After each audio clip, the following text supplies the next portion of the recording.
സ്വന്തം ഇഷ്ടപ്രകാരം ജീവിക്കാൻ പറ്റുമായിരുന്നിട്ടും നമ്മൾ ജീവിക്കുന്നതോ മറ്റുള്ളവർക്ക് വേണ്ടിയിട്ടാണ്, അല്ലേ? മറ്റുള്ളവരുടെ ഇഷ്ടങ്ങൾക്കും മറ്റുള്ളവരുടെ സന്തോഷങ്ങൾക്കും വേണ്ടിയിട്ട് നമ്മൾ നമ്മുടെ ജീവിതത്തെ അങ്ങ് കൊച്ചു കൊച്ചാക്കി ചെറുതാക്കി കൊണ്ടുവരികയാണ്.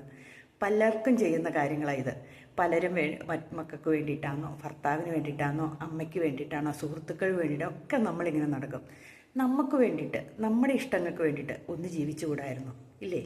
അത് നമുക്ക് പറ്റുമായിരുന്നു, പക്ഷെ നമ്മളത് ചെയ്യില്ല. നമുക്ക് എന്തൊക്കെയോ ഒരു ചെറിയ ചെറിയ മറ്റുള്ളവരെ ആശ്രയിക്കാനുള്ള ഒരു ടെൻഡൻസി നമുക്ക് കൂടുതലാണ്. ശരിയാണെന്ന് ചിന്തിച്ച് നോക്കിക്കേ. അതുകൊണ്ടാണ് നമ്മൾ എന്ത് പരാജയം വന്നാലും എന്ത് വിഷമം വന്നാലും പിന്നെയും കടന്ന് നമ്മൾ സങ്കടപ്പെട്ട് പിന്നെ നമ്മൾ അതിൻ്റെ പുറകെ പോകുന്നത്.